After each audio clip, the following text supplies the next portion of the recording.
Kherson the Ukraine ki president na unscheduled visit pangthokre. Ukraine ki troops singna Donetsk the Russian tank convoy Thugaikhre. Ukraine ki troops singna handak ta khudum chansin kraba laiwa ka dugi kha thang badalai riba. Kherson city the president Volodymyr Zelensky na unscheduled visit pangthok tu na yangsin khre loina na troops sing the pungning thagot khre. Ukraine ki president asigi maike de ge Russian troops sing na Kherson region da masing khangdana war crime kaya chathaki haina maral si de amarom da handak ta Russia da tille haina laukthokraba Donetsk region da Ukraine gi troops sing na Russian tank convoy Thugaikhre.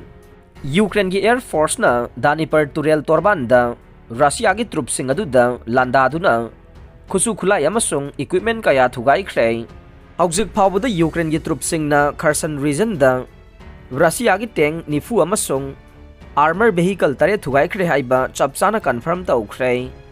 Marakasi the Russian force ke maikai de ge Dnipro turel ge oi thangba torban da additional defense line ama semna ba yamna kana hotna re turel asigi yet thangba torban ge saruk sing da de Ukraine ge troops sing na mapung phana control taukhre.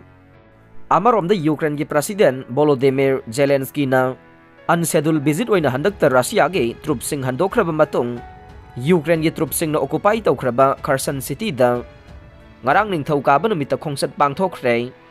Khongsat aduga mari leinana Ukraine gi president asina phongdokhiba da mahaki laiwa ki maiki de gide sante gi damak thaurang tawduna leire lan asida mahak ge ally sing na khusu khulai leptana supply torokpa dugi damak ta su thagat pa phongdokhe.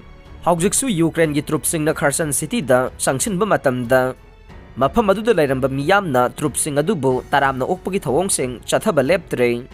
Zelensky na makata na haikibada Russian troops sing na region aduda war crime chamri gi mathakta chathakhe. Russia gi lanmi sing na hatkiba civilian amasung military personnel gi asibak sang kaya amaso recover tawre haina phongdokhe.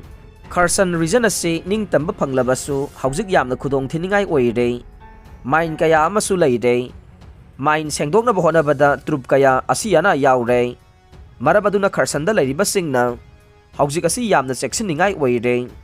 Kherson region da Russian troops singna mine bomb kaya phumlambana maram oiraga Ukraine gi maiketagi curfew laukthokre. Maram chadana region adu dage miyam chathok chasin tawdana ba amade mi pundana ba khangan khre. Donetsk region da nakal ani gi marakta akan balan chathare adubu Ukraine troops singi maiki dagi defense line da yamna khumang sauksina changsil lan asi Ukraine soidana mai pakane mangonda thajaba thambiu haina phongdokhe.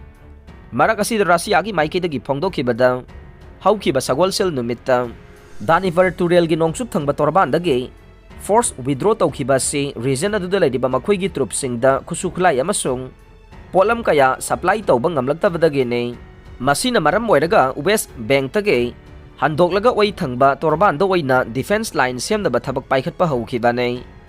Britain gi Ministry of Defense na khwaidagi nauna chathakiba military assessment amagi matungin na ningtham tha changsilakpaga loina na Russia amasung Ukraine ani gi marakta lan kanna soknarabasu ahongba khara lakpa yai. Ayuk nungthil gi matamda ahongba kaya lakpa ingbagi chang hengalakpa sina lan thengnariba lanmi singna singna ba kaya ama lakane. Kalen thagi matamda ayuk nungthil asi pung 15:33 oiramba du ningtham thagi matamda di pung 8 lom tamak oigane. September thadagi November phawbada ingbagi chang asi Celsius degree 32 ne adubu December dagi na February tha phawbagi matam asina Celsius degree 0 da haitharak lagane. Masina lanmi singna awaba kaya mayok na ba yai lakaduri ba chayol khara asigi manungda nong taba nungsisit pa masung unta bagi chang hengalakpa yana lay masina lanmi singda awaba kaya mayok na gane. Russian force ki maiki dagi de singna ba kaya asida hana na makhoi gi moral hanthaba haukraba ne. Ingbagi chang hengalakpa sina khusu khulai sajinna badasu khudong thiba kaya mayok na rakani hai re. Aroi bada tabiri ba pumnamak pu thagachare.